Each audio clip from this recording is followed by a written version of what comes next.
Hero ಆಗಿ ಬಂದಿರಲಿಲ್ಲ. ಆಫೀಸಲ್ಲೇ ಎಲ್ಲ ವ್ಯವಹಾರ ನೋಡ್ಕೊಂತಿದ್ರು ರಾಘಣ್ಣ ಅವರೆಲ್ಲ. ಬಂದಾಗ ಪಟ್ ಅಂತ ಹತ್ಕೊಂಡು ಹೋಗೋರು ಅಷ್ಟೇ ನೋಡಿದ್ದವರು. ಅವರ ಮುಖಾಮುಖಿ ಡೈರೆಕ್ಟಾಗಿ ತುಂಬ ಹತ್ತಿರದಿಂದ ನೋಡಿಲ್ಲ ನಾನು. ನಾವು ಯುವರಾಜ ಮಾಡ್ಬೇಕಾದ್ರೆ ನಮ್ಮ ಪುರಿ ಜಗನ್ನಾಥ್ ಅವ್ರ ಹತ್ರ ಕತೆ ಕೇಳಕ್ಕೆ ಬಂದರು ಒಂದ್ಸಲ. ಇದು ಅಪ್ಪು ಸಿನಿಮಾ ಅದು ಲೈನು ಶಿವಣ್ಣ ಅವ್ರಿಗೆ ಹೇಳಿದ್ರು ಅವರು. ಶಿವಣ್ಣ ಅವರು ನನಗೆ ಚೆನ್ನಾಗಿ ನನ್ನ ತಮ್ಮಂಗೆ ಚೆನ್ನಾಗಿರುತ್ತೆ, ಅವನಿಗೆ ಲಾಂಚ್ ಮಾಡಬೇಕು ಅಂದ್ಕೊಂಡಿದ್ದೀವಿ. ಅಪ್ಪು ಸಿನಿಮಾ ಕತೆನ? ಅಪ್ಪು ಸಿನಿಮಾ ಕತೆನ. ಅವರು 3-4 ಸುಮ್ಮನೆ ಕತೆ ಹೇಳ್ತಾ ಇರ್ತಾರೆ ಪೂರಿ ಸರ್. ಒಂದು 3-4 ಕತೆ ಹೇಳಿದ್ರು, ಅದರಲ್ಲಿ 2 ನಾನು ಮಾಡಿದ್ರು ಚೆನ್ನಾಗಿರುತ್ತೆ, ಇದು ನನ್ನ ತಮ್ಮಂಗೆ ಚೆನ್ನಾಗಿರುತ್ತೆ, ನಾವು ಅವನು ಲಾಂಚ್ ಮಾಡಬೇಕು ಅಂತ ಮಾಡ್ತಾ ಇದ್ದೀವಿ ಅಂತ ಹೇಳಿದಾಗ ಕತೆ ಕೇಳೋದಕ್ಕೆ ಮನೆಗೆ ಹೋಗಿ ಹೇಳಿದ್ರು, ಕತೆ ಚೆನ್ನಾಗಿದೆ ಕೇಳಪ್ಪು ಅಂತ. ಶಿವಣ್ಣ ಆಯ್ತು ಕೇಳ್ತೀನಿ ಅಂದ್ಬಿಟ್ಟು ನಮ್ಮ ಸೆಟ್ಟು ಬಂದಿದ್ದು ಏರ್ಪೋರ್ಟ್ ರೋಡಲ್ಲಿ. ಈಗ ನೀವು ಏರ್ಪೋರ್ಟ್ ರೋಡಲ್ಲಿ ಒಂದು ಚೌಲ್ಟ್ರಿ ಇತ್ತು ಆಗ.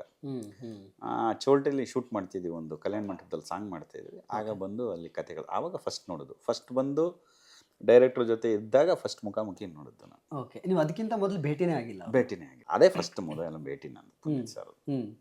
ನಮಸ್ಕಾರ ನಮಸ್ಕಾರ ಸರ್ ಅಷ್ಟೇ.